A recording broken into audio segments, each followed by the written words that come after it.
1 2 3. كل سنة وانت طيبة يا حياتي. أنا مبسوط بشكل. انت كمان مبسوطة؟ لا أنا مش مبسوطة. ليه يا حبيبتي مش مبسوطة؟ احنا بنحتفل بمناسبة خاصة، فات سنة كاملة على جوازنا. أيوه 366 يوم، كانت سنة كبيسة يا حياتي. قد كده انت عداهم باليوم؟ باليوم وبالدقيقة وبالساعة وبالثانية. للدرجة دي انت مبسوطة معايا؟ لا يا حبيبي أنا هطق خنقة كده، خنقة. هطق وخنقة؟ انت ايه يا حياتي؟ انت مش مبسوطة؟ أيوه حبيبي أنا مش مبسوطة. أنت لسه حسيت دلوقتي إن أنا مش مبسوطة؟ طب وايه اللي مضايقك يا حياتي؟ مش عارفة حبيبي، حاسة إن أنا في سجن، خنقة كده. سجن ايه بس؟ ده احنا عايشين في بيت ما شاء الله، اوضه بحمام بريسبشن واسع بمطبخ ببلكونه بتطل على الشارع ترد الروح. هي دي شقة دي برضو، أوضة وصالة، شقة قد جحر الفيران، وكفاية إن باباك باع شقته وجي قعد معانا هنا على نفسنا. حرام عليك، أنا حاسة إن أنا في خنقة مش قادرة خالص. أنت ما شفتش أنا كنت عايشة إزاي مع بابايا ومامتي؟ لا شفت انت عايشه ازاي مع باباكي ومامتك، امال اتجوزتك ازاي؟ شفت كمان الشربيني بيه اللي صفى كل املاكه وتجارته وحط الفلوس في البنك، مليون جنيه بالتمام والكمال. شفت كمان انه ما يقدرش يصرف مليم واحد من البنك الا ما يستأذن من امك.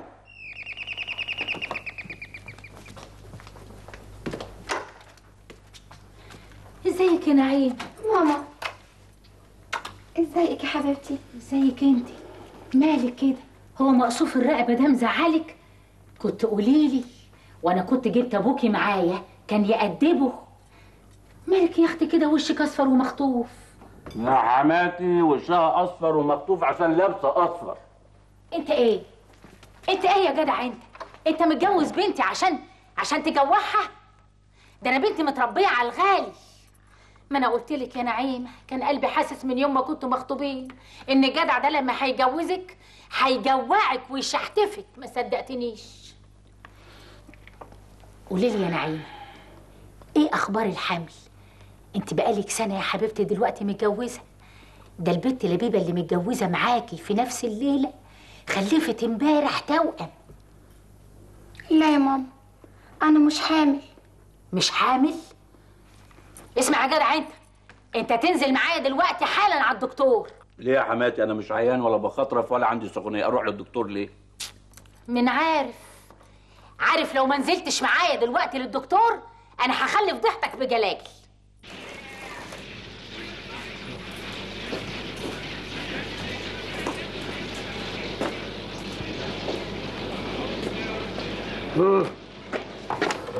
الدور عليا انا يا حلو.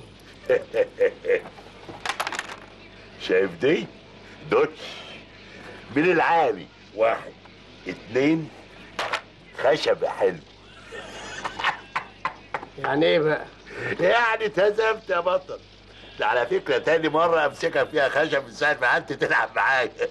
عليا انا غلطان اللي علمتها لك. ايه واحده بواحده يا حلو، ما احنا كمان برضه معلمين. صحيح كنا بنتغلب زمان انما دلوقتي بقينا اساتذه.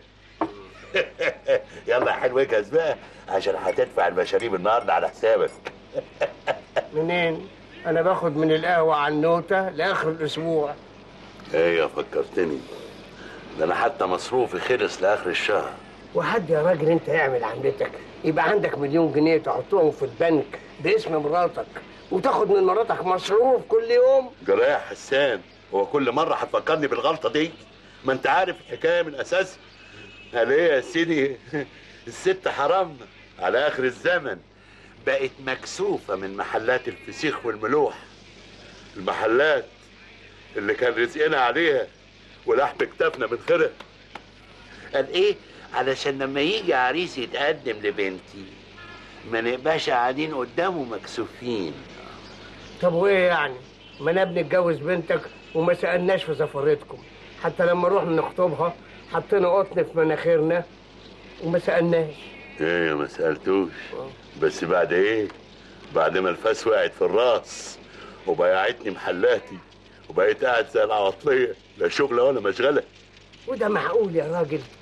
حد يحط فلوسه في البنك باسم مراته؟ ايوه، ما انا عملت الحكايه دي علشان خاطر نعيمه، بنتي الوحيده اللي بحبها، عيني اللي بشوف بيها.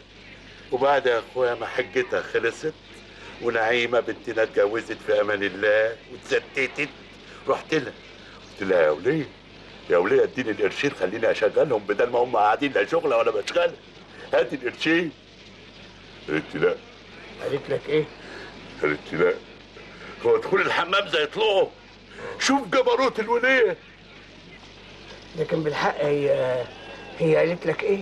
الله جرايه يا حسام، انا قلت لك. قالت لي لا. الإجراءات دي مش كفاية يا مدام. يعني ايه يا دكتور؟ لازم الزوجة هي كمان تعمل التحاليل والفحوص اللازمة. بنتي انا؟ مش ممكن. ليه يا حماتي؟ اسكت انت خالص. بنت انا سليمه يا دكتور. سليمة؟ تأكدت ازاي؟ اللي تاكدت ما هو اختصار للوقت وللجهد، فلا بد ان الطرفين يخضعوا لتحاليل وفحوص، الزوجة والزوج. قلتوا ايه؟ كلام فارغ. دكتور ايه وبتاع ايه اللي انت رايح له عشان موضوع الخلفه ده؟ الخلفه دي بتاعت ربنا. ايوه بس ربنا كمان قال ان احنا نستفيد من العلم. وبعدين على كل النهارده هتطلع النتيجه والطمن. اما اقوم بقى اخد اذن واروح للدكتور. استنى يا ابو علي، اذن ايه ودكتور ايه؟ والجواب ده مين اللي هيوزعه على الادارات؟ انت طبعا، هو ده مش شغلك؟ حسب ما انت عارف ان شغل السمساره واخد وقتي، والنهارده بالذات عندي مصلحه كده، مصلحه لو تمت هتبقى صحيح. مظبط مع زبون يافت بالحيل، هفرجه على فيلا على النيل يا حسن ب5 مليون جنيه. 5 مليون جنيه؟ يعني هو هيسكن في فيلا ب5 مليون جنيه؟ امال ثروته كلها على بعضها تبقى كام؟ يو ما تعدش، بقول لك ده تاجر كبير قوي ويافت بالحيل، وانا مظبط مع البايع، لو بعتها ب6 مليون يا حسن هيضاعف لي العموله. اتفضل يا حبيبي، الجواب اهو، صوره ووزعه على كل الادارات، ما تنساش احسن المدير يخرب بيتك. طب هو يخرب بيتي ليه؟ انا شغال صراف مش حاجه تانية، ولا يمكن انا بقى اللي شغال سمسار من منازلهم؟ يا ابو علي، ده مش شغل سمساره يا حسن، ده شغل دكتره. مبروك، تحليلات المدام طلعت سليمة. مش انا قلت لك يا دكتور بنتي سليمه؟ مبروك يا نعيمه. الله يبارك فيكي. اسمع يا حسن، انت لازم تطلقها. اطلقها ليه يا حماتي؟ ايه اللي ليه؟ مش العيب طلع منك؟ انا بنتي لازم تخلف ولازم افرح باولادها. حضرتك ما سمعتيش كلامي للآخر، الزوج برضه سليم. ها؟ التحاليل والفحوص أثبتت إن الطرفين سليمين. يعني ايه يا دكتور؟ يعني المسألة مسألة وقت. مش ممكن. وقت ايه؟ اذا كانت بنتي متجوزه مع بنت لبيبه في نفس اليوم، وبنت لبيبه جابت توأم. المسألة ما تتحسبش كده. في زوجة بتخلف بعد 9 شهور، في زوجة بعد سنة 2 3 10. يعني انا بنتي ممكن تقعد 10 سنين ما تخلفش، وممكن بعد سنة، كله بإذن الله. اتفضل يا ست. انا مش فاهم انت شاغل نفسك بالموضوع ده ليه؟ تكونش بتفكر تجيب عيال كتير علشان اخرتها تطردني انا من البيت؟ يا بابا كلام ايه بس اللي حضرتك بتقوله؟ المشكله في الست حماتي، من ساعه ما رحنا للدكتور وهي بتلاقي عليا بالكلام، تقول لي انت السبب، بالك انت السبب، تغيب وترجع تقول لي انت السبب، انت السبب. اقول لها السبب في ايه؟ تقول لي انت اللي خليت الدكتور ما يعترفش بالحقيقه. وبعدين بقى في الست دي، انا مش فاهم جوزها مستحملها ازاي. لا وايه؟ دي خالة نعيمه مراتي، قال ايه؟ عشان تغير عندها جو كام يوم. انت السبب يا حسن، انت السبب. انا سبب يا بابا؟ ايوه، كان من اول يوم جوازك توريها العين الحمراء، تبقى حمش، تكشر، تبوس عشان تعمل لك حساب. اصلا يعني كنت عايزني اعمل لها ايه؟ اقتل لها المأذون؟ طب انا رايح اقتل المأذون. اقعد بس، تقتل ايه؟ الراجل مات من زمان.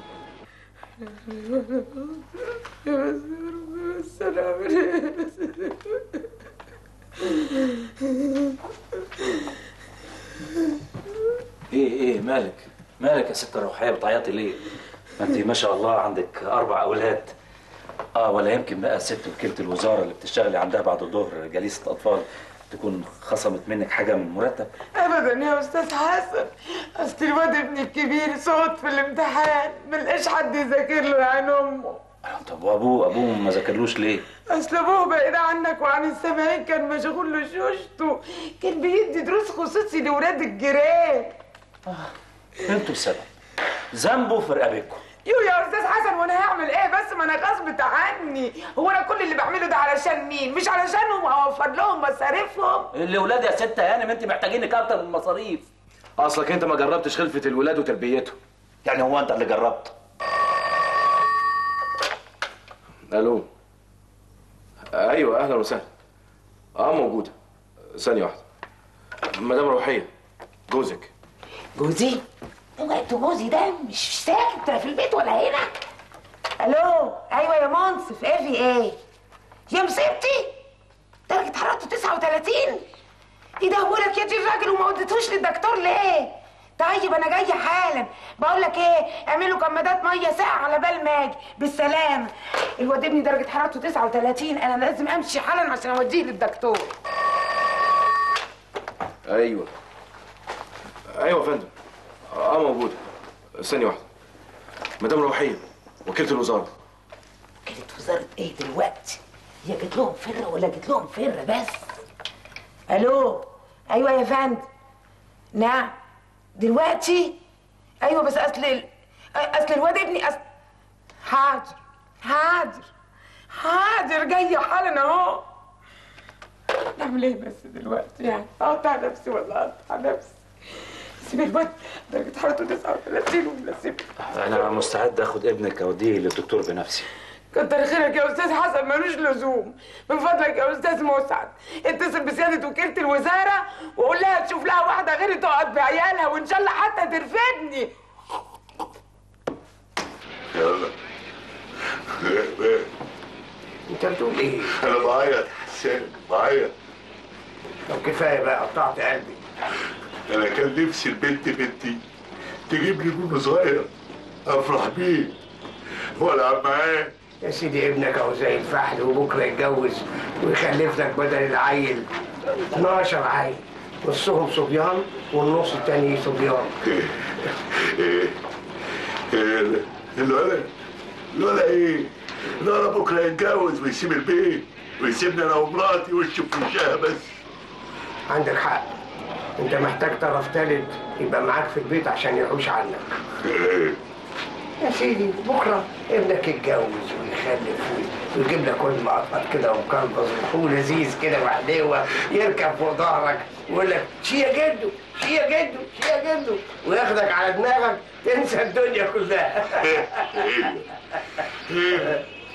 بس امتى بقى؟ امتى؟ ان شاء الله ربنا هيعدلها. تلعب دور طاوله؟ لا انا زهقت، انا همشي بقى. السلام عليكم. وعليكم السلام ورحمه الله وبركاته. أما راجل غريب صحيح، يكتب كل حاجه لمراته والاخر يجي يقعد يعيط. السلام عليكم.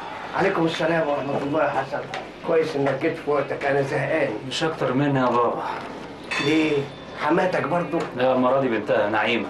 نعيمه؟ طبعا. عملت ايه نعيمه؟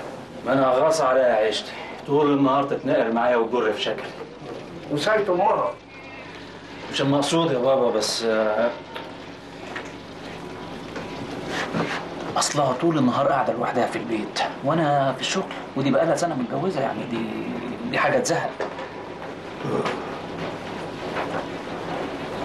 اسمع، اشتري لها قطه تونسها في البيت. اشتري لها قطه؟ والله فكره. بالك نعيمه بتحب القطط جدا. الله، قد ايه القط ده شكله جميل ولطيف ورقيق. لا وايه، متأصل وابن زوات وليه شهاده ميلاد كمان. متشكره قوي يا حسن، ما تتصورش انا سعيده ومبسوطه قد ايه بمشمش. مبسوطه بمشمش؟ يعني انا كنت فاكر هتقولي لي انا ما تتصورش انا مبسوطه بيك قد ايه يا حسن يا حبيبي. حبيبي يا حسن، انت حاجه وهو حاجه تانية خالص. طب بلاش الكلام ياخدنا بقى عشان اهلا يا حاج. نور يا حاج. اهلا بيك. طب مش هتقومي بقى تعشينا؟ معقول يا حسن يا حبيبي؟ مش باين عليه جعان قوي قوي. هاشي هو الاول. هتعشيه هو الاول ازاي يعني؟ سيبها تفرح بيه. بس بتقول لك هتعشيه هو الاول. طيب عشيه هو الاول بعد ما تعشيه يعني هو الاول. لك هتعشيه. طب احنا هناكل ايه بقى؟ انا عامله لكم اكله تجنن، عامله لكم سيد المائده عدس. طب هو مش هياكل عدس برضه؟ لا لا لا يا حسن، معقول؟ بطنه الرقيقه اللطيفه دي مش ممكن مش ياكل لحمه، لانشون، جبنه رومي. حاج انت فاكر اللانشون والجبنه واللحمه المفرومه ولا لا؟ فاكر انت الحاجات دي؟ طب ما انا بقول ايه، ما تاكليه عدس يمكن يتعود كده ويبقى ابن بلد وحلو يعني. معقول يا حسن؟ معقول؟ مش ممكن ابدا يا بابا. مش وبطنه الرقيقه دي مش ممكن يتحملوا العدس، يجيله زغطه، شحار، يجيله استباس. حاج انا هقوم اخش الحمام اخد دش. لا لا لا لا، انا حضرت الحمام عشان احمي مش الاول، بعدين انت.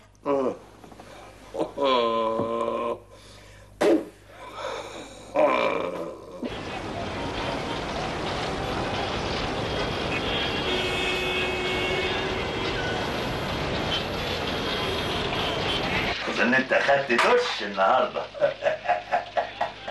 منين؟ من ساعة القط ما دخل بيتنا ما خدتش دش غير دلوقتي. على فكره نسيت اقول لك، نعيمه فرحانه قوي بالقط ده. انا بفكر اشتري قط لمراتي. مش هيستحمل، هيطفش من مراتك.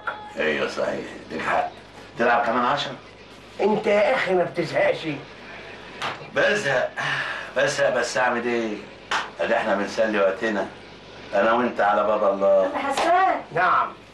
عايزه رجلك الجديد. طب انا غلطان، لكن انت ايه اللي يجبرك انك تبيع محلاتك ودكاكينك وتحط فلوسك في البنك؟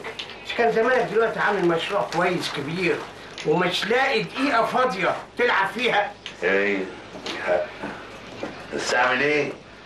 ايه اللي اعمله مع الست هانم؟ ست هانم مراتك. ايوه، هي السبب يا حسان. قول يا شربيني، ما تتكسفش، انا زي اخوك الصغير. تعرف يا حسان، هي بيعتني دكاكيني عشان كانت خايفة عليا لحسن اتجوز عليها لما الفلوس كترت في ايدي واطير من العش. يبقى قصقصت جناحاتك. ريشة واصرت ان الفلوس تتحط باسمها في البنك. طب ودي عامله برضه تعملها يا راجل؟ ادي انت بقيت دلوقتي لا شغله ولا مشغله. ايه، زهقان من الفراغ اللي انا عايش فيه، حاسس ان انا ملياش اي لازمه في هذه الدنيا. عم حسان. نعم. نص كيلو فاصوليا. حاضر. يبقى لازم ترجع تاني. ارجع تاني ازاي؟ تشتري محلاتك اللي انت بعتها وتبتدي من اول وجديد في الفسيخ والملوحه والسردين، وانا هبقى شريكك. اي الله لك حق. نعم. ابتدي من جديد واشتغل من جديد وابدا حياتي من جديد. ايوه. بس انت تبقى شريك ازاي؟ انت يا اخي براسي مالك وانا بخبرتي. انت تفهم في الملوحه يا حسان؟ طبعا، انا احسن واحد ياكل ملوحه. ايه؟ انت بتقول ايه؟ ما بقولش حاجه يا نعمان. بقول ايه؟ بقول بدل ما انا قاعد كده لا شغله ولا مشغله، اخد فلوسي من تاني واشتري دكاكيني. مش هيحصل. ليه بس يا نعمان؟ من غير ليه؟ الله، ما تقولي حاجه لامك يا نعيمه. انا قلت لها يا بابا تشتري لها قطه علشان يسليها، هي اللي مش راضيه. قط نعمات، ما تقول كلمه يا حسن يا ابني. هو في الحقيقه يعني اسكت انت خالص، ما تتكلمش. ان كان على الفلوس انا فعلا ناويه اشغلها في مشروع.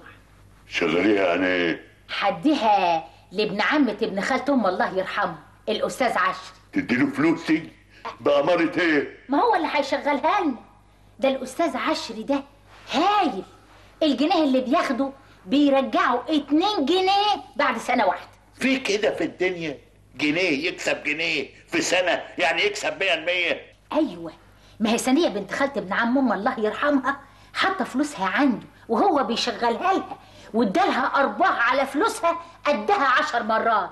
اصله اشترى لها سندات كتيره. لكن يا نعمات ما لكنش انا طول عمري حاسه ان الاستاذ عشري ده التراب في ايديه بيتحول لذهب، وانا احساسي ما يكذبش ابدا. ده الفلوس عنده زي الفراخ، والفراخ بتبيض بيض كتير، وبعدين البيض يفقس فراخ تانية. ده احنا هنهيص واحنا هنلحق على الكتاكيت. الف مبروك يا جلال، يا رب يا اخويا كل يوم كده تاخد لك فله وتبيعها عشان تجيب لنا كل يوم تورتايه. يا روحيه بتعملي ايه؟ انت تاخد نص التورته لوحدك؟ لا يا اخويا، ده نص التورتايه دي لجوزي وللعيال، انا منابي اهو. بقول لك ايه بقى يا جرجر؟ يا حبيبي انت بعت الفيلا بقى بكام؟ ب6 مليون. 6 مليون يعني كده خدت العموله دوبل. 10% من الفرق اللي هو مليون. 10% من الفرق يعني مليون. 100,000 جنيه؟ سلامتك، متستفين فوق بعض كده وحياتك. خد يا اخويا، خد بلع بحته تورته، خد بلع بحته تورته تجري الدم في عروقك. اصل انا من يوم ما بطلت حكايه ولاد السفير دول اشتغل عندهم، وانا جوزي بيتخانق معايا كل يوم، بطلت اجيب لهم حاجات حلوه. اصل متعود على التورته قوي. طب قول لي بقى يا جرجل يا حبيبي، انت هتعمل ايه بقى بالمبلغ ده؟ والله علي مش عارف، يعني بفكر يعني اعمل بيهم مشروع، احطهم في البنك، اقعد العبهم كده بتاع اي حاجه. اهم حاجه ان المشتري ما هرش ان انا عامل مصلحه في البيع، وخدت منه 50,000 جنيه هو كمان. 50 ايه؟ 1000 جنيه. اوعى. بقول لك ايه، المره دي بلع بقى بأزوزه، التورته خلصت. يعني انت كده كسبت 150,000 جنيه؟ يا حسن كتير؟ لا كتير ايه ده، انا بصرف زيهم في القهوه. طب بقول لك ايه، ما تاخدني اشتغل معاك عشان تقعد تقر لي بقى في كل بيعه. الله الله الله، ايه ده؟ سايبين مكاتبكم وبتعملوا ايه؟ يقطعنا، التورته خلصت. بقول لك ايه، ما فاضلكش غير لحاويز. لحاويس؟ طب ده تسيب، ده استهتار، تورته في المصلحه، ده ضد قواعد العمل. يا راجل ما احنا قاعدين طول النهار، لا ورانا شغلانه ولا مشغله، ولا لازم حضرتك تيجي تختمها لنا بختم النسر وتحط لنا عليها دمغات قبل ما ناكلها؟ الله الله الله الله، ازاي بتكلمني بالطريقه دي يا فندم انت؟ لا معلش اصل هفهم حضرتك.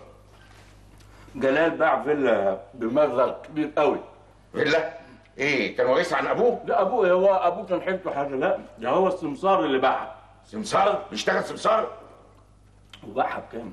يعني خد العموله 150,000 جنيه. 150,000 جنيه؟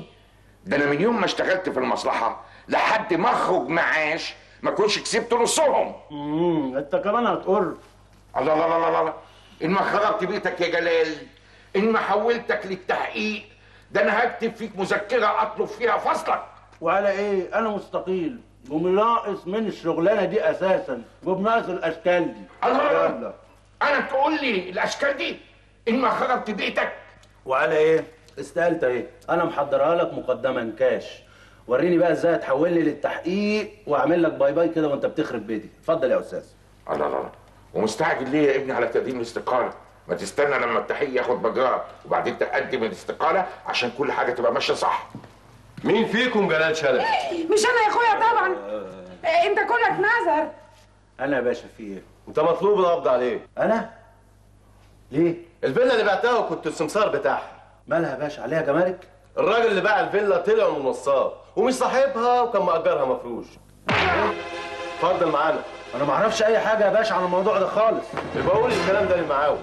ده انت ماضي على اصال الراجل اللي اتبعت له الفيلا بعمولتك منه. اتفضل. ما تخافش يا جلال، انا معاك في الاسم، وراك رجاله، اقبض عليه حضر الضابط. اتفضل. الله يا باشا طب يلا يلا يا اخويا يلا يلا. ما تلفش وتدور عليا يا باشا. انا ما كنتش اعرف انه نصاب، وشرفك يا باشا ما كنت اعرف. انت ازاي تبيع حاجه بتاعت راجل ما انتش عارفها؟ انا هقول لحضرتك على الموضوع من طقطقه لسلام عليكم. هي الفيلا ب5 مليون. جلال انت تسكت خالص. ايه علاقتك بالموضوع؟ شريكه؟ لا يا فندم شريكه ايه، انا كل العلاقه اللي بيني وبينه حته تورته. والله يا باشا انا بريء، والله العظيم بريء. الو. ايوه. لا كده كويس قوي. ابعته لنا على طول. حظك كويس، الراجل اللي باع الفيلا مسكوه قبل ما يهرب بالفلوس. الحمد لله. قلت لك يا حضرة الظابط جلال بريء. ده هيتقرر لما يتعرض على النيابه ان شاء الله. قول لي، معاك بطاقه ضريبيه بمهنه سمسار؟ لا هو جلال سمسار من منازلهم بس والله العظيم 3 جلال ده شاطر قوي. الله، كمان متهرب من الضرايب؟ دي مش هتبقى قضيه واحده بقى. لا كده هيبقوا 2. اديتنا في ده يا حسن. الظاهر كده يا جلجل يا اخويا. وبعدين حصل ايه؟ ابدا هيبات الليله دي في التخشيبه وبكره هيتنقل للنيابه. انا كمان جبت له محامي كبير قوي عشان يقف معاه في التحقيق بكره. هو اللي جابه لنفسه، موظف محترم، اللي يخليه يروح يشتغل سمسار. انكتم خالص. القط ده جاب لي العصبي وقلب دماغي، وطول الليل ما بعرفش انام منه، عمال يناونم نيو نيو نيو. طب انا اعمل ايه؟ القط ده بقى ما يحللوش النوم الا على السرير بتاعي، عايز يروح الحمام انا اللي لازم اوديه، واذا ما وديتوش يفضل يخربش بيا زي ما اكون انا خدام ابوه. الله، مراتك راحت فين؟ اخدت مني فلوس كتيره وقالت لي عايزاها في حاجات ضروريه جدا. لازم رايحه تشتري بقى خزين البيت. على الله بقى ما تنساش تجيب لنا شويه ليمون وشويه نعناع، عشان المغص اللي عندي ده بقى جامد قوي من كتر البصاره والعدس اللي انت بتاكلهولي. ايوه اللي بتضرب الجرس، انا جاي اهو. نوسع يا حسن. ايه ده كله؟ حاجات لقيتها لقطة قلت اشتريها. ما شاء الله ما شاء الله ما شاء الله. ايه ده كله؟ ايه جايبه لي هدايا؟ لا دي ما تنفعكش. يا حبيبتي اكيد الحاجات دي ليا انا مش كده؟ لا يا حبيبي، الحاجات دي كلها علشان مشمش. عشان مشمش ما يحسش ان هو مكتئب ويتعقد، يحس ان احنا مهتمين بيه. مش متعقد، ده انا اللي هتعقد. انا عارف انها بتمارس امومتها بس مش للدرجه دي يعني. انا سلامتك يا حبيبي يا نور عيني. مغص جامد قوي. لازم نروح عند الدكتور. لا يعني مش المغص اللي عندي مش لدرجه الدكتور يعني. يا حبيبي انا مش بتكلم عليك، انا بتكلم عن مشمش. ايوه يا حسن، مشمش روح غلبانه صغيره، ربنا هيحاسبنا عليها. مش ممكن. يلا يا حسن ارجوك عشان نلحق نروح للدكتور. يا حبيبي يا مشمش، يلا يا حسن.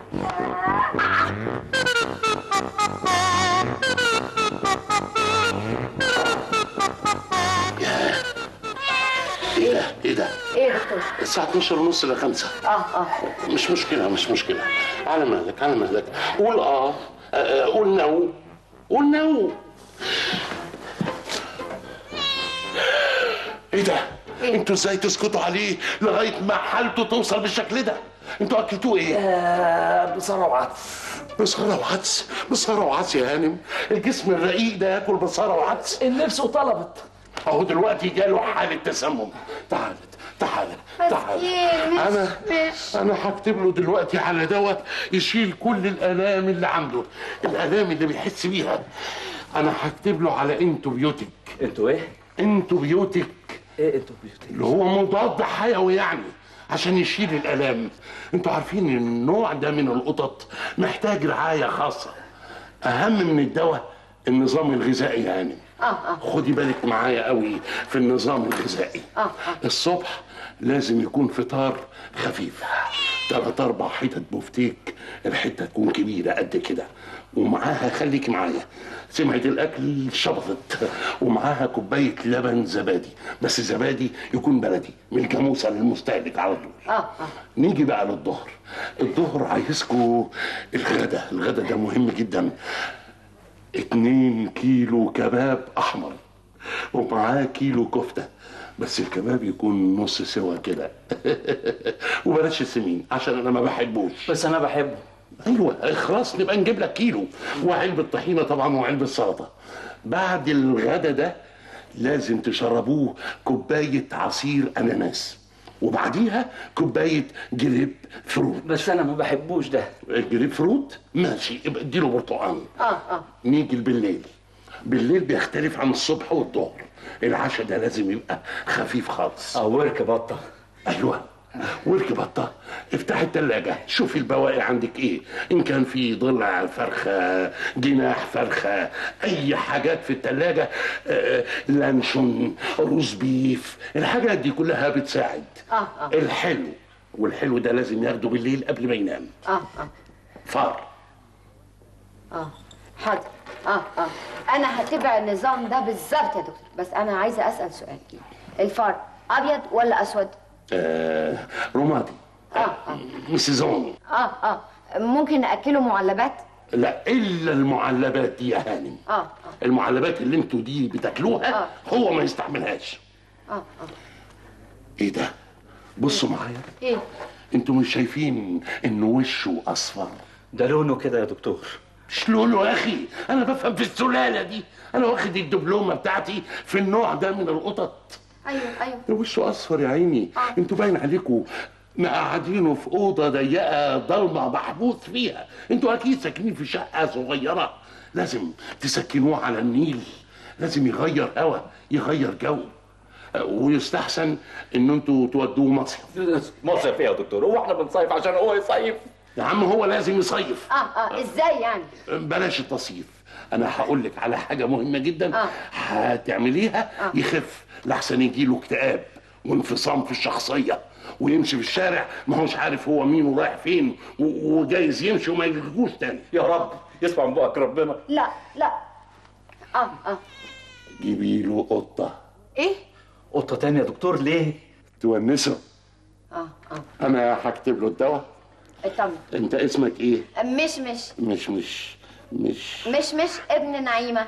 ام نعيمه؟ انا نعيمه. انا هديله الدواء ده يا دكتور زي ما حضرتك قلت بالظبط. اطمن. اتفضل. اشوفكم الاسبوع الجاي. دكتور بس ده ولا المغص ينوبك ثواب بقى فوق البيع. مغص؟ لا مغص ايه؟ اديني ودنك. فين؟ من هنا. يا هانم انتوا بيوتك للبيه جوزك.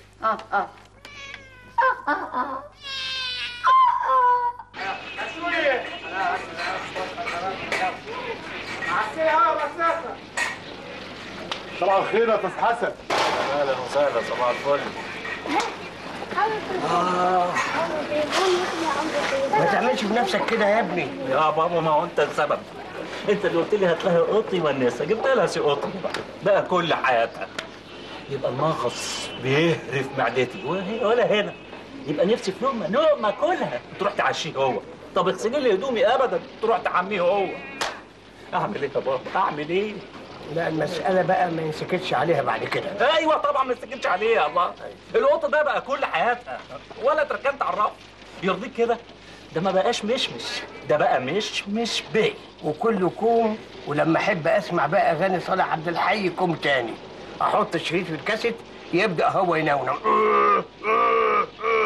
ويبقى عاوز يكسر الكاسيت. متهيألي كده زي اللي عاوز يسمع اغاني المطربين بتوع اليومين دول، ابقى عاوز اخنقه. لا دي كانت نعيمه تروح فيها، دي بتعوض امومتها فيه، بس الحكايه زادت عن حدها خالص. ايوه هو فعلا بقى ما يستناش في البيت بعد كده. ايدي على كتفك، بس نعمل ايه مع نعيمه؟ نعيمه مش هتوافق ان احنا نرجعه للبياع، ولا هتوافق ان انا اديه لاي حد حتى سلف.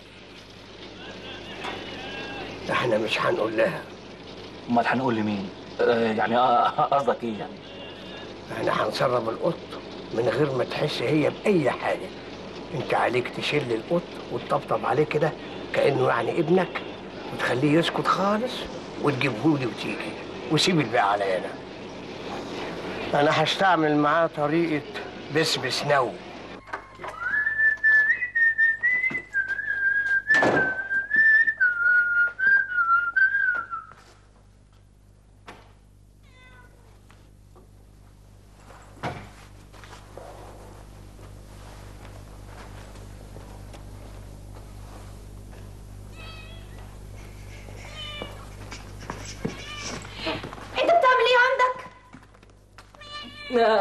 ده انا كنت بشوف بس علاج الدكتور اللي كتبه له، يعني جاب نتيجه معاه ولا لا؟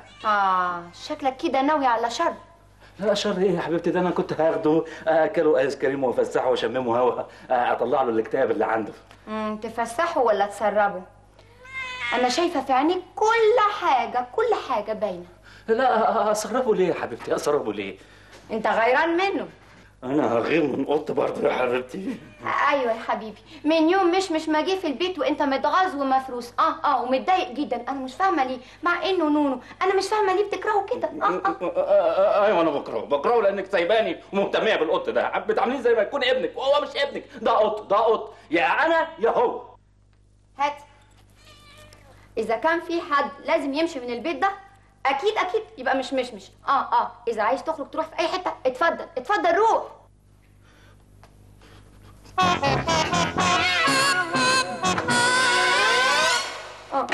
بس حبيبي يلا ننام. انت بتضحك يا بابا؟ طبعا يا ابني اضحك، هو حد يسمع الحكايه دي وما يضحكش؟ لا انا غضبان، انا ما عدتش راجع البيت ده تاني. لا تبقى مجنون ازاي اذا كان سمعت بوداني وهي اعترفت ان القط عندها اهم مني؟ اسمع بس، الحكايه مش بالشكل ده، الحكايه انها كان نفسها تبقى يبقى عندها ابن، لكن الحكايه دي ما اتحققتش، فوجهت كل اهتمامها للقط وبقت تعامله كانه ابنها، ومشيت الحكايه على هذا الاساس. كده تبقى محتاجه بقى تروح مستشفى الامراض العقليه. لا، مستشفى الامراض العقليه دي بعدين مش دلوقتي. شوف يا بابا، انا مش داخل البيت طول ما القط ده جواه، يا انا يا هو، المساله بقت مساله مبدا. اسمع بس، استنى، اطمن، انا هخلصك من القط ده. انا ما بخافش الا من اطمن، انا هخلصك من القط ده. طب ونعيمه؟ نعيمه؟ انت كمان عاوز تخلص من نعيمه؟ يا بابا نعيمه دي مراتي. انا هخلي نعيمه بنفسها هي اللي تطلب مني ده. ازاي؟ حسب خطه بسناوي. ايوه، انا كل اللي عاوزه منك تشتري لي شبك من اللي بيصطادوا بيه النموره والاسود والسبوع، عشان ما نديش فرصه للقط انه يهرب من الشبكه. خطه بسناوي لازم تنجح باي ثمن.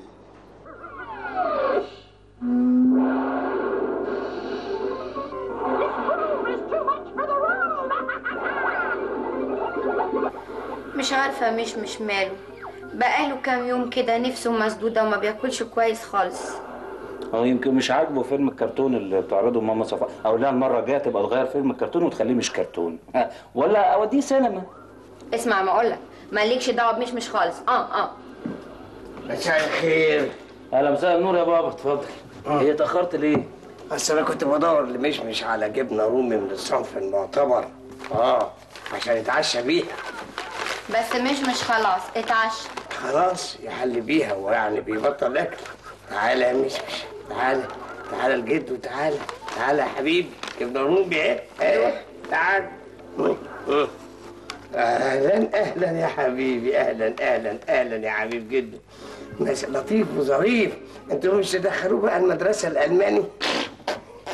طبعا هندخله بس لما يكبر شويه. انت بتضحك على ايه؟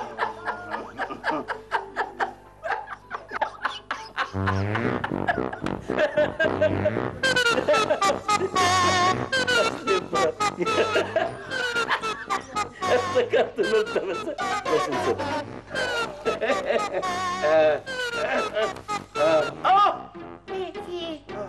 مش قصده. يا خبر، عضني وجرح لي ايديا. جرح لك ايديك؟ لا ده انت محتاج ميكروكروم وشاش. انا لازم الجرح يطهر، اجيبهم لك فورا حالا. مش ممكن، ده مش هادي خالص، عمره ما عمل كده. ده جرحني في ايدي اهو، الدم اهو. كده برضه يا مش ده انا بحبك وجايب لك جبنه رومي وبتعضني في ايدي. انا فظيع. يمكن مش جاله اكتئاب نفسي، نعرضه على دكتور نفساني. انا فظيع. انا بس خايف لحسن الجرح يتلوث. لا ان شاء الله سليمه باذن الله. لا بابا ارجوك معلش. تماسك يا بابا. انا خايف لا يكون مش ده مسعور. انت عارف القط المسعور زي الكلب المسعور، يعني لازم نروح المستشفى وتاخد 21 حقنه. يا خبر ابيض، يعني معقول مش يكون مسعور؟ انا خايف لا يكون مسعور، دي تبقى مصيبه يا بابا. معلش تجلب بالظبط. خلاص معلش. لا الحمد لله. انا شايف دلوقتي اني بقيت احسن. انا هقوم احضر لكم العشاء. امسك معايا. تعال.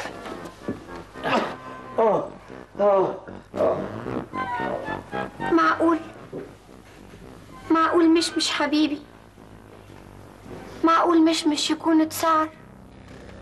خد يا حبيبي من ايديا دي كلها بالالف هنا وشفا. معلش عشان انا كده ماليش نفس وحاسس كده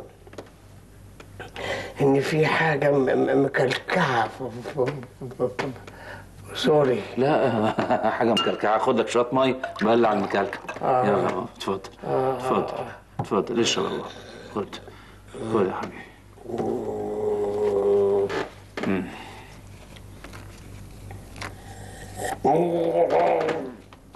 ايه يا بابا راحت المكلكعه ولا ايه يا بابا انت سخن ولا حاجه؟ بابا اتسعر. ابعدوا عني يا حسن. ابعدوا يا وديه ازاي؟ ده لازم يروح مستشفى الكلب. 21 حقنه لازم ياخدهم. وديه كده يبقى معناه ان القط مسعور ولازم نخلص منه وطلعه بره نرميه. ابعدوا يا حسن.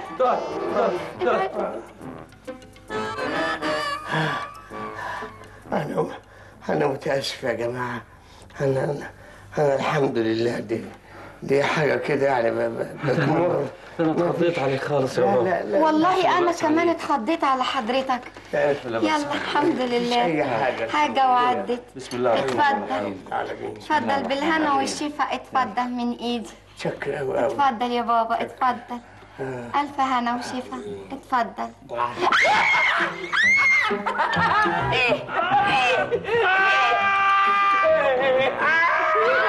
يا حسن.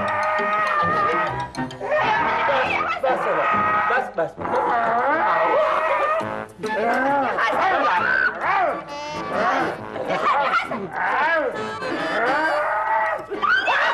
انا داخل اجيب القط.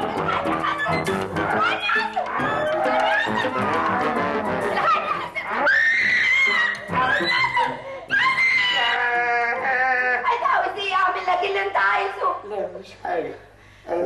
أنا آسف جدا اللي حصل. أنا كويس يا حبيبتي. الحمد لله. ما تطمني خالص. الحمد لله.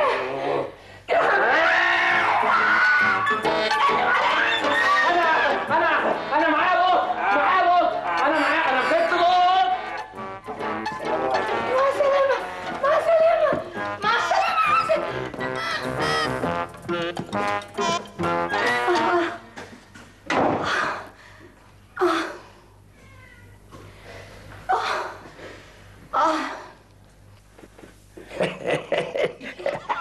شفت بقى جالك كلامي. مراتك اول ما عرفت ان انا اتسعرت من القطه اترعبت. هو انت كان شكلك ايه؟ سلكت الدور تمام. طبعا. طب احنا دلوقتي بقى هنعمل ايه بقى يعني؟ سيبني انا اتصرف. السلام عليكم. السلام ورحمه الله وبركاته. ما تعرفش حد عاوز قط محترم اصيل ومتأصل؟ لا ومعاه شهاده ميلاد كمان. اعرف. خلاص خد. لا روح البابا. روح البابا.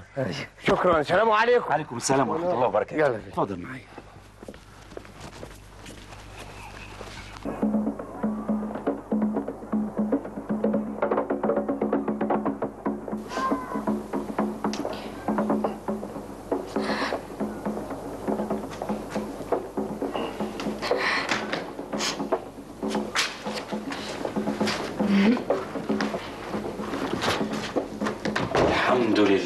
الحمد لله لحقنا بابا على اخر نفس يا ولدان. صوري خد ال 21 حقنه ورا بعض، حقنه ورا الثانيه، ما بقاش ملاحق والله. القط بقى حجزوه، قالوا ان هو للاسف اتسعر. ده قالوا لي ان هو كويس انه ما عضش حد تاني. ده بقى عامل زي الجرثومه. ايوه الجرثومه اللي ممكن ممكن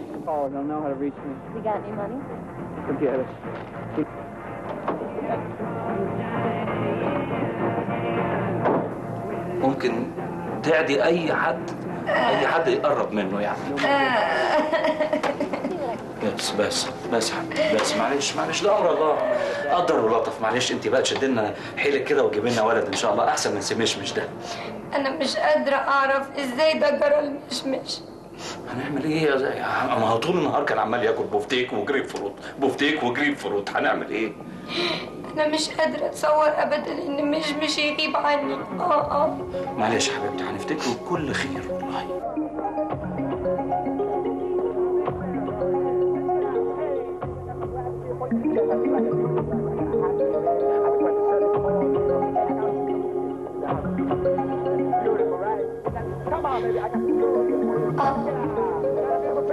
طبعا كل ما اشوف حاجته هفتكره واعيط.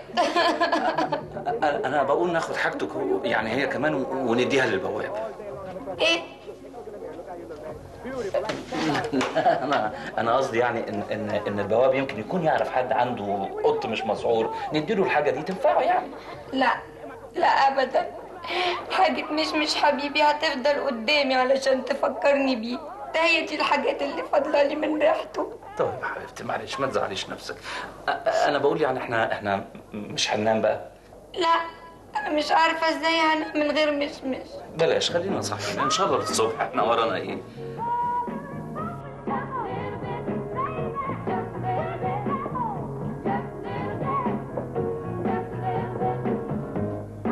انت بتبص على ايه؟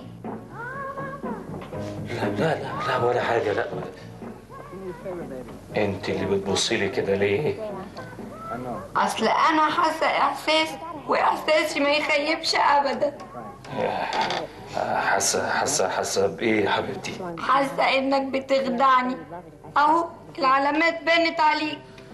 لا حبيبتي نعيمه، اوعي تكوني فاهمه ان انا سربت القط ولا ان انا قلت عليه ان هو مسعور وهو مش مسعور. اوعي. لا انا مش بتكلم عن مشمش، انا بتكلم عن مشمشه. ايوه الست التانية اللي انت بتعرفها عليا. انا اعرف ست تانية واسمها مشمشه كمان؟ ايوه انا شايفاها بعين خيالي اهو، شعرها اصفر وعينيها زرقاء. ايوه انت عينيك هتخرج عليها في التلفزيون.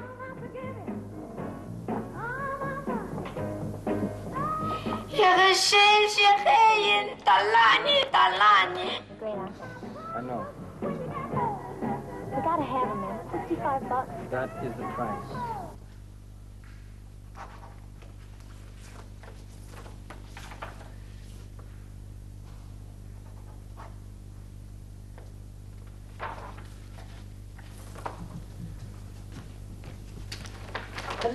أستاذ حسن، أنت هتنام على روحك ولا إيه؟ لا ابدا، بس اصل فضلت سهران طول الليل. اكيد كانت سهره حلوه. ايوه يا سلام، كانت سهره جميله. يا سلام كده لما مراتك تقعد تقرر فيك عشان تعترف على حاجه انت ما عملتهاش. طب انا رايح البنك عشان اصرف مرتبات الموظفين. كويس قوي، وانا هعدي على الاستاذ عباس عشان يمضي لي الاجازه بتاعتي واخلص شويه اجراءات وارجع اخد منك المرتب واتكل انا على الله. ماشي مع السلامه. أستاذ حسن، ما تنساش لما تروح البنك تبقى تفكلي شويه فلوس كده جنيهات على 4 على نصاص، عشان العيال مقاصيف الرقبه، كل يوم الصبح اديهم جنيه كل نفر. حاضر عينيا الاثنين. ايه ده؟ جلال؟ ازيك يا حسن؟ ازيكم سابوك؟ قعدت 4 ايام على ذمه التحقيق وبعد كده سووني. هما مش مسكوا النصاب؟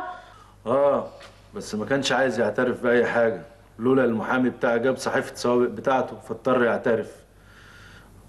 افرجوا عني وبعد كده حققوا معايا تاني. ليه انت بعت فيلا تانية؟ لا دول بتوع التهرب الضريبي هم اللي كانوا بيحققوا معايا. طب وعملت ايه؟ ولا حاجه، يعني اعمل ايه؟ اعترفت بكل حاجه، اعترفت بكل الشقق اللي بعتها ودفعت كل الضرايب، وبعد ما دفعت الضرايب واجر المحامي رجعت تاني يا مولاي كما خلقتني عشفور الجنه. ما قلنا لك بلاش حكايه السمسره دي، اديك خسرت كل حاجه وشبهت نفسك، ده غير الحبس والبهدله. يعني اعمل ايه؟ طمع والجشع عموني، كان قلبي حاسس ان هيحصل لي كده في يوم من الايام. ده ذنب الناس اللي انا كنت بعلي عليهم السعر عشان اخد نسبه من الفرق. يلا ويفيد الندم. استغفر ربنا على افعالك وعلى الناس اللي انت اذيتهم. الحرام عمره ما بينفع. التفت لوظيفتك وابتدي من جديد. هي فين وظيفتي يا حسن بعد ما قدمت استقالتي؟ الله الله الله الله، ايه ده؟ ايه بتعملوا ايه؟ الله، شرفت بسلامتك. ايوه يا فندم. عفاكوا عنك؟ جلال ثبتت براءته وصرف كل اللي قدامه واللي وراه. ايوه يا فندم، خدوا مني كل حاجه، جالي فقر مفاجئ. تستاهل. انا تقول لي بناقص من الشغلانه ديت؟ غلطه ومش هتتكرر. انا يتقال عليا الاشكال ديت؟ عيل وغلط. انا اقول لك يتحقق معاك الاول وبعدين تقدم استقالتك. قمت تكسر كلامي؟ ما هو يا فندم. ما هو ايه؟ عموما انت خدت جزاءك. يعني خلاص هيرجع لوظيفته؟ يرجع؟ ده انا ما صدقت خلصت منه. عموما كويس انك جيت برجليك، علشان انا لسه ما صدرتش الاستقاله بتاعتك لشؤون العاملين، علشان امضتك مش واضحه. خد اتفضل يا استاذ، وقع هنا امضه واضحه. وقع. اوقع ايه يا فندم تاني بعد الواقعه اللي انا وقعتها دي؟ هي دي الاستقاله اللي قدمها جلال مش كده؟ ايوه. دي اللي امضته مش واضحه. ها؟ ايوه. صح، مش واضحه فعلا. وضحها يا فندم قوي، انا لك يعني. انت يا حسن بتعمل ايه يا مجنون؟ زي ما حضرتك شفت كده سحبنا الاستقاله.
نعيمة شافتها بعين خيالها، شقرة وعينين زرقاء، ست الحسن والجمال، عروسة البحر الأبيض المتوسط.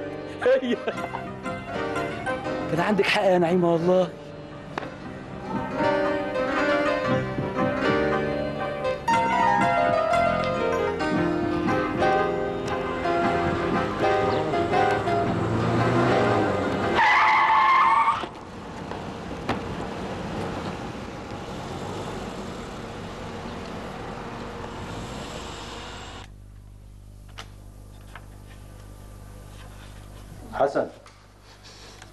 حسن مالك؟ ايه في ايه؟ يا عم انت اللي فيه ايه؟ من ساعة ما جيت من البنك وانت سرحان وشارد، مالك؟ لا ابدا مفيش. اوعى يا اخويا كده. بقول لك ايه يا حسن، اصرف لنا يا اخويا مرتباتنا قبل ما يجوا بقية الموظفين ويبقى فيها بياتا. حاضر حاضر. اتفضل. ايه ده؟ 1000 جنيه؟ هم صرفوا لي 800 جنيه علاوه على مرتبي؟ اوعى يا اخويا، اوعى اوعى. بقول لك ايه يا حسن، بقول لك ايه، لو كنت بتفرق يا اخويا بالرحمه اديني قد 70 80 كده باكو ابدرهم على العيال يوم الاسبوع. تبدري ايه؟ هي حبوب، اوعى هو الواحد كده يروح تاكله دراعه. يا عم انت ايه حكايتك بالظبط؟ اقول لك ايه؟ بركه في مراتي اللي احلامها ما بتنزلش الارض ابدا. ايه يا نعيمه ما ترديش عليا ليه؟ اقول لك السكر فين ما بترديش ليه؟ انا حاسه كده. لا بلاش. هو إيه اللي لا بلاش؟ من فضلك عشان خاطري بلاش حكايه انا حاسه دي. لازم اعمل لك عامله وخايف اني اعرفها. لا انا خايف ليه؟ مين اللي قال كده؟ انا حاسه وشايفه. شايفه ايه؟ شايفاها معاك. هي مين دي؟ ام عربيه حمراء. اديك قلت ام عربيه حمراء. انا قلت عربيه حمراء؟ لا ده انا كنت بهزر. لا انت ما كنتش بتهزر، انت كنت بتتكلم جد.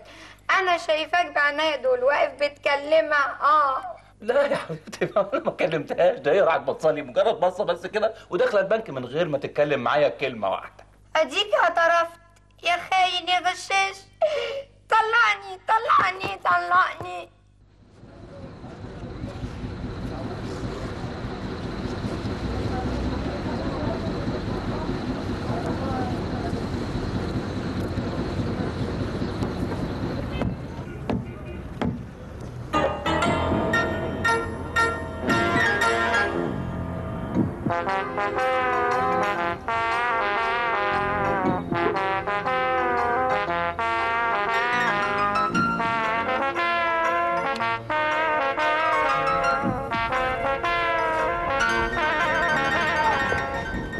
صباح الخير.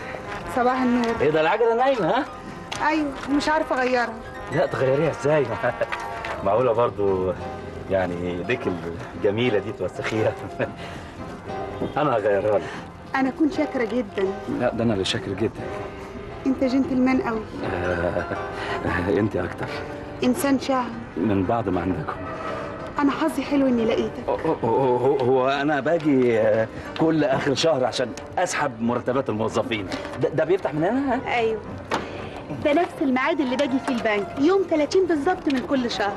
ايه ده وانت بتشتغلي الصرافه؟ لا انا باجي البنك علشان اخد التحويل بالدولار اللي بابي بيبعتولي من امريكا. ايه ده انت بتاخدي مصروف زينا؟ 2000 دولار في الشهر يا دوب يكفوني بالعافيه. 2000 دولار ده مصروف ايدك؟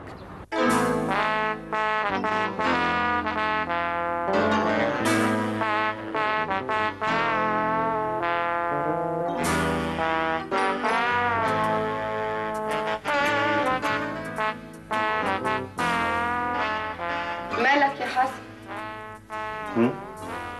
قاعد مساهم وحاطط عينك في النتيجة بقالك شهر يعني. لا اصل بكره اخر الشهر ورايح اسحب مرتبات الموظفين.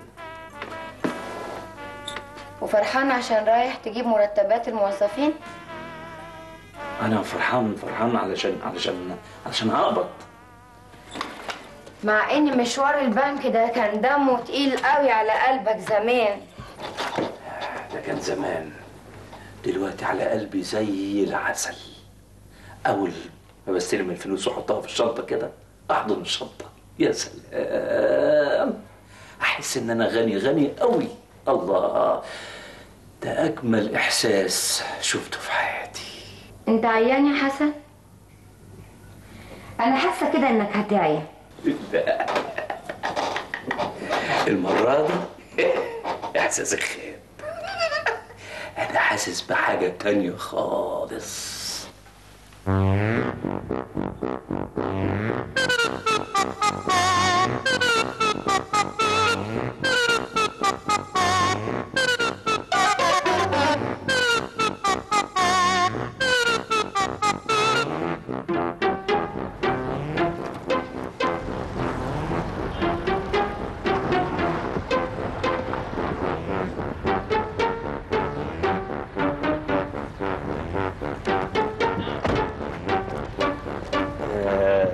ازاي صح؟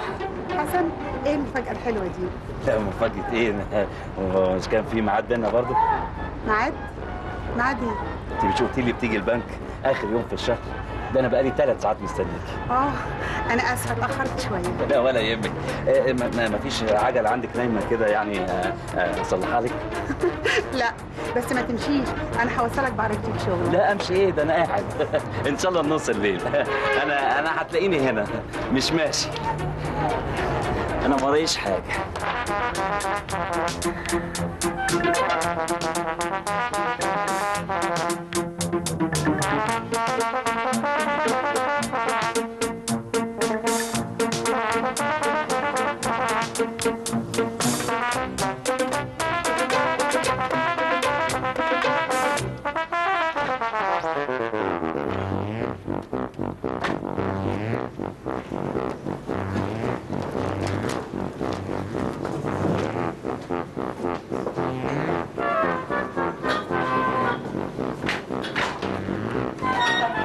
احنا جايين نعمل ايه هنا بالظبط؟ هنشرب بس درينك وبعدين تروح شغلك. اصلا انا عطشانه قوي. هو ده انا اللي ناشف من يوم ما شفتك. نعم؟ لا مش حاجه، اتفضلي.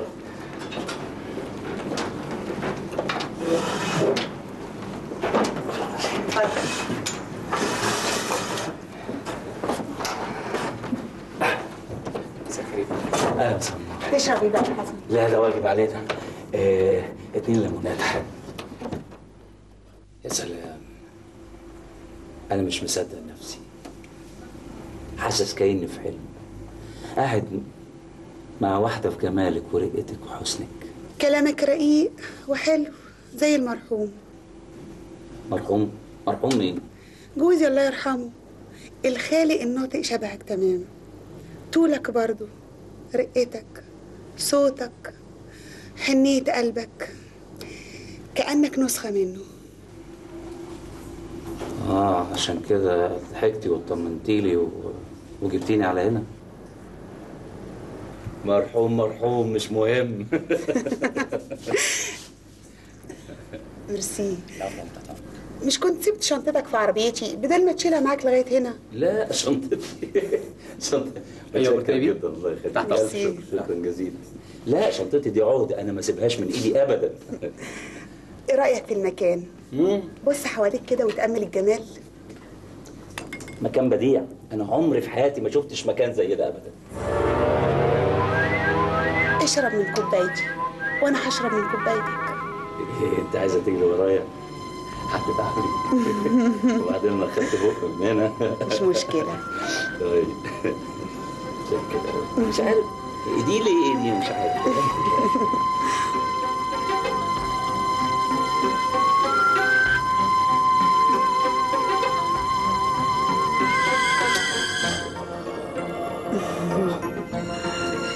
دي أجمل ليموناتة شربتها في حياتي. بالهنا والشفا. أنا حاسس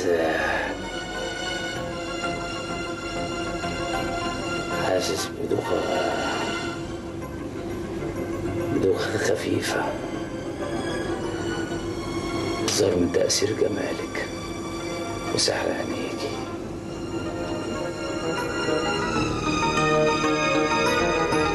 لسه حاسس بدوخة؟ لا أنا مش حاسس بالدوخة. أنا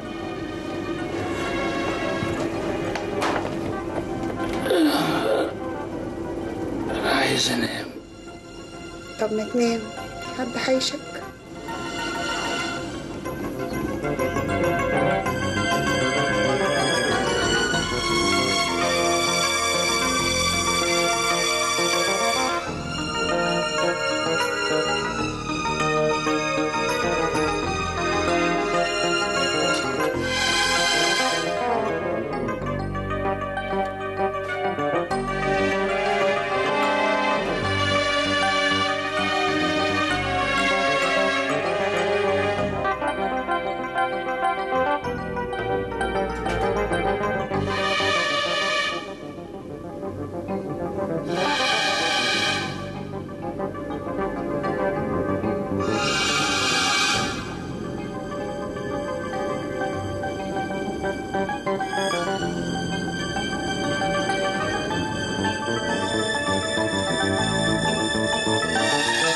هو ماله الجدع ده؟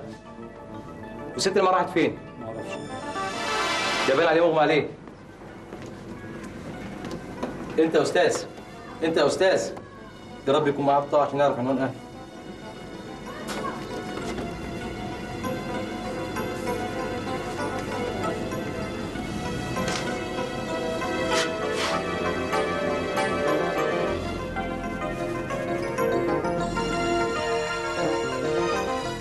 وحسن اتأخر ليه؟ مش عارفه، انا اتصلت بيه في الشغل قالوا لي ان هو راح في البنك. هو مش متعود ابدا انه يتاخر كده، والله انا خايفه عليه.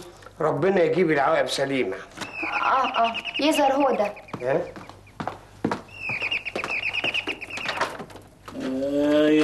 ايوه بس نزلوني انا بس اخر بس انا بقيت كويس خلاص. يا حسن مالك؟ كان مغمى عليه في الكازينو او شرب حاجه فيها منوم.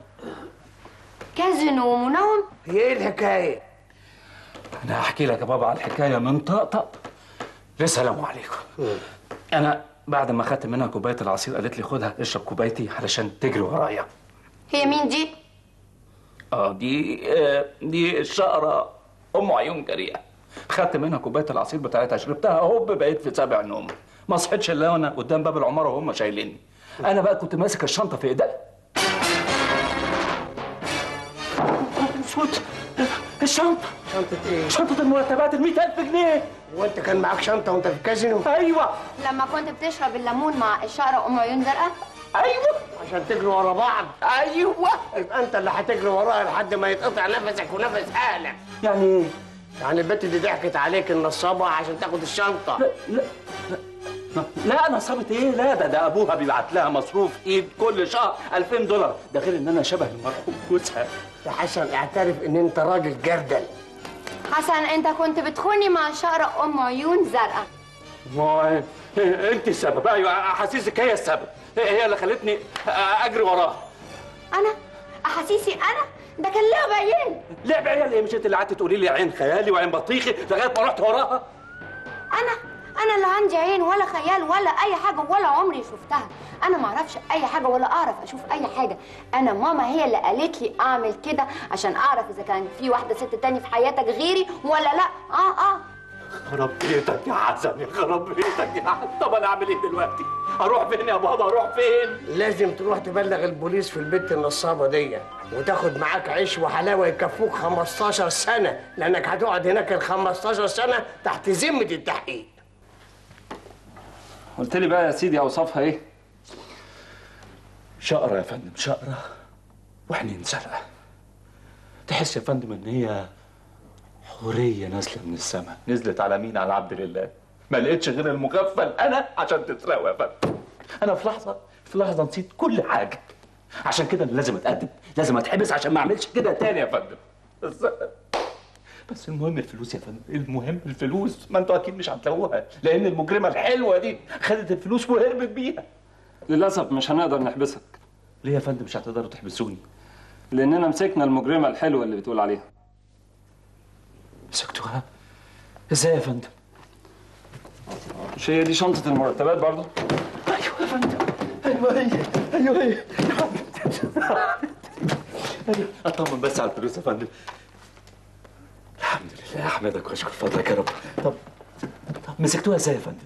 لاننا بنراقبها من زمان. بتراقبوا مين؟ الشنطه يا فندم؟ لا، بنراقب النصابه الحلوه اللي بتقول عليها. وشفناكم من اول ما ضحكت لك اول مره وسبناها لحد لما سقيتك المنومه. وقبضنا عليها بعد ما خرجت من الكازينو، بس قلنا نسيبك شويه علشان تتقدم. اتقدمت يا فندم والله العظيم 3 اتقدمت.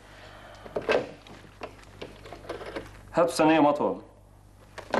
دلوقتي هتشوف ست الحسن والجمال اللي بتحترف عمليات النصب على عملاء البنوك وبتخدعهم بجمالها. هي اسمها ثانية مطوة؟ وعليها 20 سابقة قبل كده، كلها مع مغفلين زي حضرتك. ادخل. ايوه يا فندم. هي دي المتهمة ثانية مطوة. هي مجرمه يا خطفت رجاله. يا نهار ابيض، دي ما طلعتش شقره. ولو شلنا العدسات الملونة اللي في عينيها هتلاقي عينيها مزيفة هي كمان.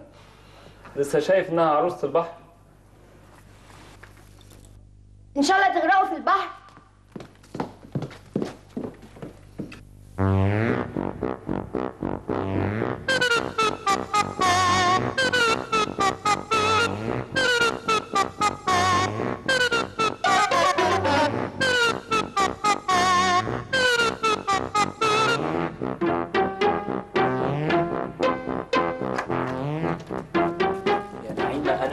أنا بعترف بغلطتي يا نعيمة. ولا كلمة يا حسن، ولا نص كلمة، ولا نفس حتى. أنا كان ممكن قوي إن أنا أسامحك على أي حاجة في الدنيا إلا عملتك السودة دي. أنا خلاص حاسة بخنقة قوي قوي. أنا هروح عند مامتي.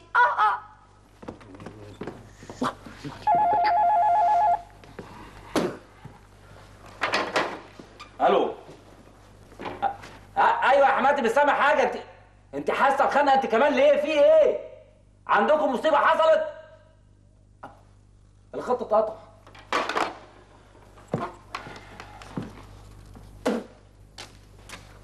اهو العشر ده طلع حمار، ما بيفهمش في شغل البورصه والاسهم والسندات. خد فلوسنا كلها واشترى بيها اسهم شركه خسرانه. قال ايه هيخليها تشتغل وتكسب؟ معلش خد. وكان فاهم ان السهم ب10 جنيه هيجيب 100 جنيه، ومش الشركه خسرت اكتر، والسهم ابو 10 جنيه اتباع بجنيه واحد. ايوه يا حسان يا اخويا، اتخرب بيتي بعد ما كان عندي 1,000,000 جنيه ما بقاش عندي غير 100,000 جنيه بس. كان ماله بس الفسيخ انا امان؟ كان ماله؟ يا بابا ماما كانت عايزة تعمل لكم من الفسيخ شربات، لكن حظكم طلع وحش. يا خرب بيتك يا شربيني، يا خرب بيتك. اودي وشي من الناس فين دلوقتي يا حسان؟ ولا ما معيش غير 100,000 جنيه، هعيش بيهم ازاي بس؟ هدي اعصابك يا اخي. هو انت يعني لما كان عندك ال1,000,000 جنيه عملت بيهم ايه؟ اهو ال100,000 زي ال1,000,000. عندك حق يا بابا. اهم حاجه في الموضوع ده كله يا عمي ان المصروف اللي انت بتاخده من حماتي ما ينقص مليم واحد. انا صعبان عليا قوي بابا وماما واخويا. ما تزعليش قوي، احنا اللي بنعمل في نفسنا كده. ما هو بالمنطق يعني في عالم سهم يزيد ثمنه 10 مرات في غمضه عين. ازاي بس هيعيشوا ب100,000 جنيه بس؟ لا فعلا، لا ما عندهمش هيعيشوا يا حرام. ازاي ب100,000 جنيه بس؟ لا ده حتى ما كفيش اليومين دول فاتوره التليفون المحمول. ايه ده؟ انا سامع صوت قط. يا حبيبي، هو انا ما قلتلكش؟ قلتي لي على ايه يا حبيبتي؟ اصل انا اشتريت قط. انت اشتريتي قط؟ امتى وازاي؟ اصل انا كنت قايله للبواب يشتري لي قطه لما كان عندي مشمش عشان يونس مشمش وما يبقاش وحيد ويتضايق في وحدته. بعدين لما مشمش اتسعر ووديناه جمعيه الرفق بالحيوان، خلاص هو كان مستني شويه كده، بعدين جاب لي القط بقى، فخلاص بقى عندي قط الحمد لله. بس اتصور رخيص جدا جدا، ادهوني ب200 جنيه وشبه الخالق الناطق مشمش كانه هو بالظبط.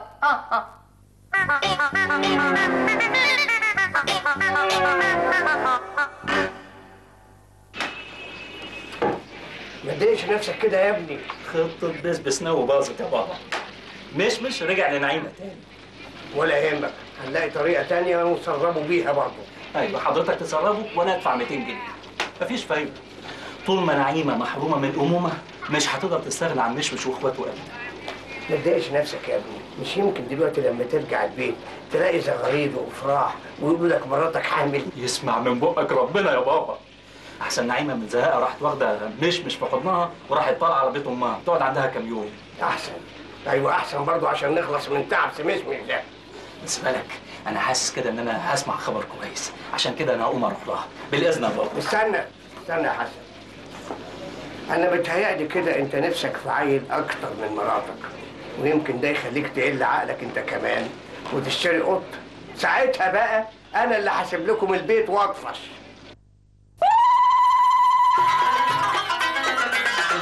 نيتك هتتحقق. احمدك يا رب، احمدك يا رب.